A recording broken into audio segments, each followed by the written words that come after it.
Welcome to Timber&Terra. I'm Glenn, and I am back here out in the section of woods, which is a cedar stand, part of the property behind my house, and I have a management plan that tells me what I should do to enhance this particular stand, which is a good type of soil and conditions for eastern white or northern white cedar.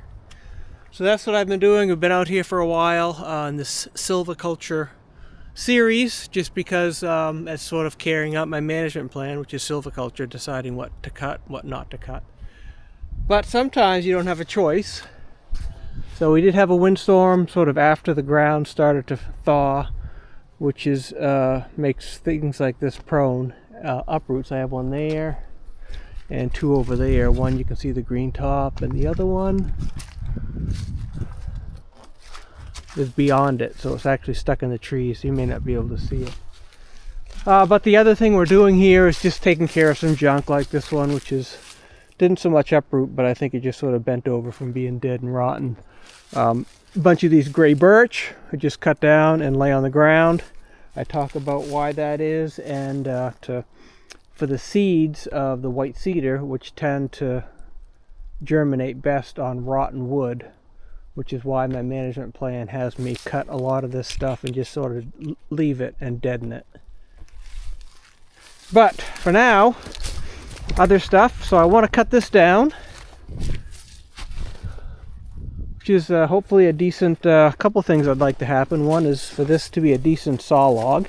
I am collecting some saw logs, and for that root ball to set back down, so there's this nice little cedar growing next to it, can grow straight up. And for this bunch of cedar here, which if it does fall down at all or have any indication that when the ground thaws it'll sort of settle back down after we take this one down, then I'll cut these other small cedar around it so this one can stand more upright. Well, we'll see. I mean, there's a lot of dead branches, so I don't know if this big one is dead and the other small ones are alive, but I'll worry about that later. I have strategically placed my tractor right there because I have a couple other saw logs right next to it that if this falls just right, and I can sort of weave it between those two popples, and if I rub against the bark there, I don't really care. I'd rather not do that to the cedar. Then all will be good. I'm guessing some of this will be wasted because I see a crack. There's probably some rot in there. But hopefully that clears up and I can get one, maybe two 16-foot logs out of here.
Well, that's my workout for the day. So I just ended up with one 16-foot log here. The other one got too small before I get another 16-footer. This one's been dead for a while. I'm suspecting it's probably not going to be sound enough for a log based on the stump. So I'll cut it up, let it sit here. If that's the case, if for some reason it does look like good wood, I'll take it out. Hopefully those two will sort of upright themselves a little bit over time with the weight of this off it. And obviously that fir gone. That one did a nice job of straightening up. But as you can tell, cedar has no problem growing at an angle. So these will either upright just the tops and grow straight from there, or the whole thing hopefully will upright. I tell you, for a pretty crowded woods, when I first started this, it's really opening up. So the opening up, one of the downfalls of that is it does subject trees like this, I guess primarily fir, to being uprooted. Occasionally I'll see a popple, but not very often. I'm guessing the root system is just a bit more robust. As well as cedar. Cedar I'll see bent over, I'll see broken off, but I don't know if I've ever seen an uprooted cedar here. That one only uprooted because it was sort of part of this fir here. Okay, so I'll take care of the cedar. We'll drag this 16-footer out. While I'm in here, I may cut down these gray birch. Won't film that, it's not that exciting. And then move that away. I do need to select a handful of popple to take down that I wanted to do.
Well, that was quite the ordeal. That was a pretty sound log, real nice and sound. So this log here is probably worth maybe $25, 20 bucks. So if you're a homeowner doing this stuff, I wouldn't expect to make a living at it. Have a lot of respect for those that do make a living at it, because it's not easy work. So I'm going to take down some of those small gray birch, and then we have the blowdowns over there adjacent to this road, which is nice to clean up. Well, before we leave this immediate area and head way over there, all of 100 yards or less, I just wanted to review this area. I still have some popple I want to take down, but for the most part I've done the thinning that I want here. And now that the snow is gone, you can see all these fir saplings that will really take off now that they have a lot of light.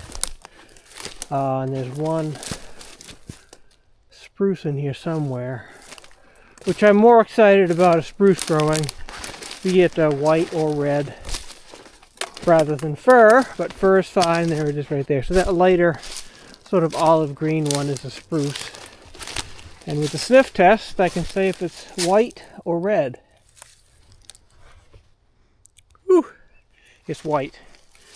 Another term or another name for white spruce is cat spruce, because the crushed needles smell like cat urine. So you can, so all these young firs, that nice spruce. Now that this junk gray birch is down, there's a larger one I took down that I will drag out that way, and there's another small pile of firewood logs.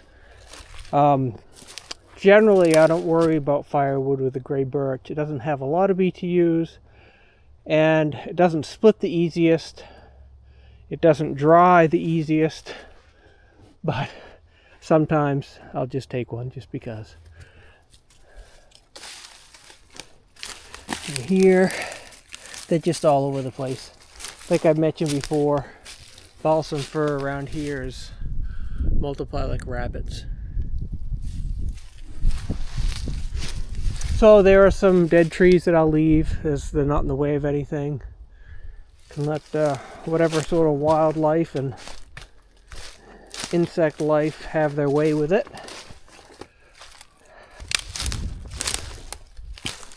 Includes these, well, I guess there's two small uprooted ones here.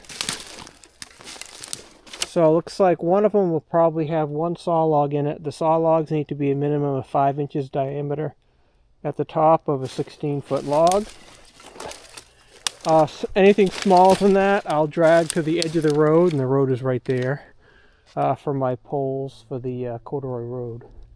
And there's a larger one there you can see, which is still sort of hung up between a couple trees that I'll take down. So with the tractor over there, I'll just move it over here and limb these up, measure them up, and then use the winch just to drag them that 25 feet or so to the road's edge.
Well, it is quite the mess in here. It makes it a little bit of a challenge to walk around. There's our blowdown we're still going to take care of. So we got 2 saw logs, 3 poles for the road, and I forgot to drag this down. I cut this off. It was leaning into that poplar, so I think I'll drag it out that way.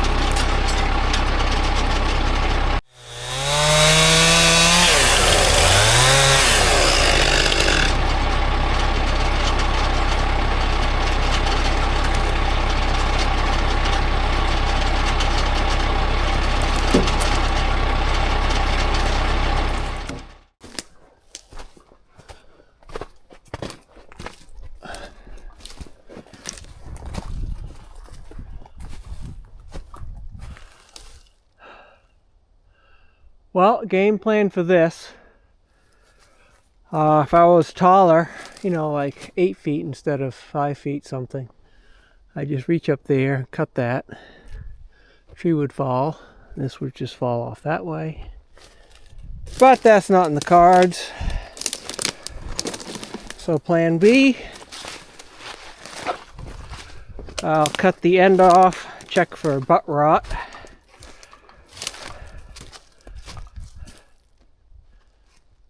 Cut a log, probably about 2 logs, and this will sort of come down. And I'm not sure what I'll do. I may grab onto it with a winch, pull it out of the crotch of those 2 trees. If you remember a couple videos back, this was the threesome. I made a twosome. You can see that bright stump right there. I cut that off. I had thought of taking down that 3rd one, which is the one in the middle of those 3 that you can see. That's part of the wedge. So I may cut that down, I don't know. But first things first, let us cut the butt off from the root ball. Hopefully this will settle back down. You can see here how shallow the root system is. I mean, that can't be more than 8 inches. It's just all rocky clay. But that's the sort of soil and conditions that allows the cedar to grow. It needs to have sort of a wet base with sort of running water, or migrating water maybe, through the soil. I'm not sure what the right term is.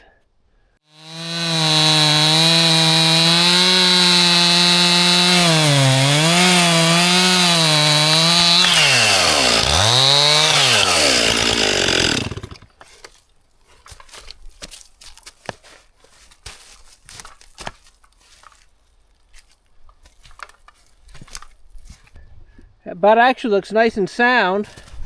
See, for whatever reason, the heart is offset quite a bit.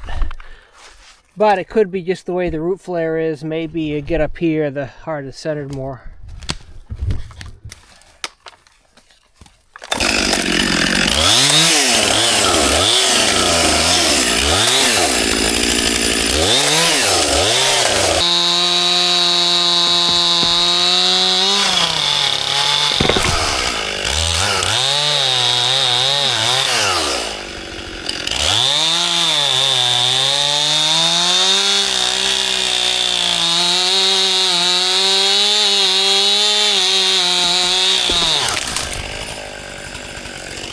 Well, outside of the little pulls there, which probably only go in a couple inches, nice sound wood, and the pith is rather centered now. But the solution to get this out of the tree is no clearer than it was before.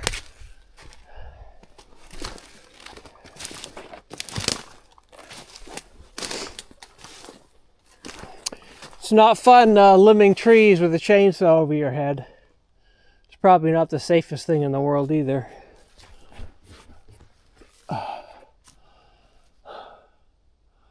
But I think I will take this down. Leave this larger tree. Maybe it'll grow some more. May get hit in the head with a branch or two as I cut this down, but particularly with that wedge there, I should be able to follow it that way without too much of an issue. Haha! Said that before.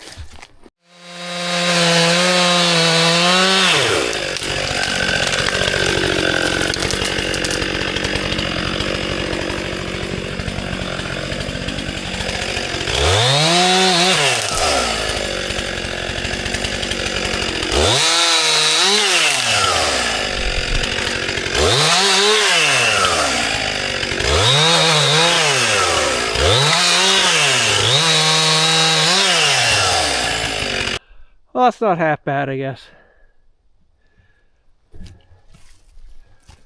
Alright, so I'll limb this up. I should get one more 16-foot log out of that. When I winch these here roadside, then I'll winch this one down as well. And then clean up my tall Christmas tree.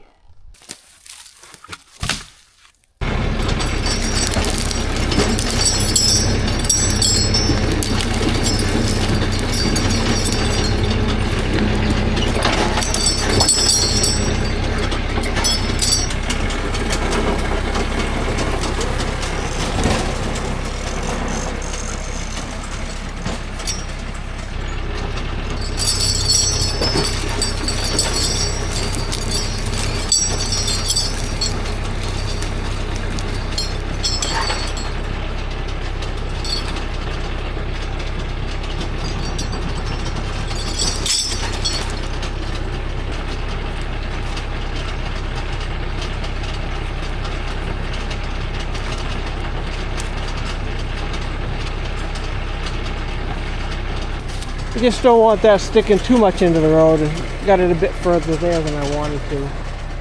Alright, so I think this one, I think I will drag it out, because not that I can't reach it with my log loading trailer, but I'll forget it if I drive by and it's not roadside.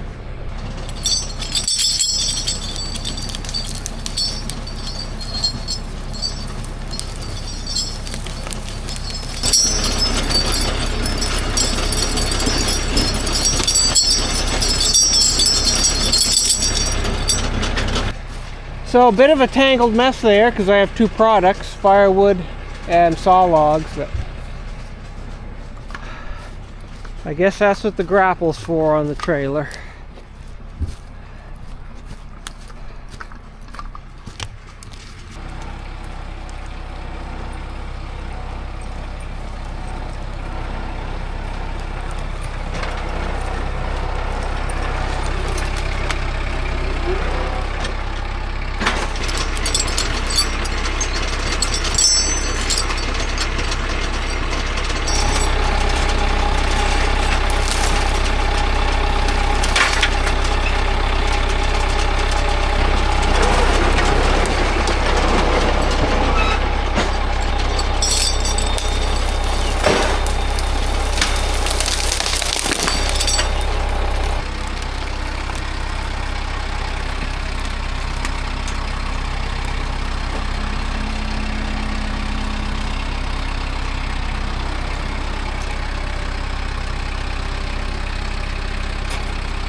Okay.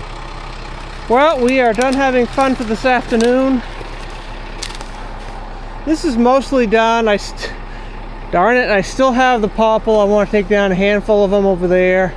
And I have a little bit of thinning to do closer to the field that way. I think I've had enough fun I can handle for now. Thanks for sticking with me. Hopefully I'll see you next time. Thank you.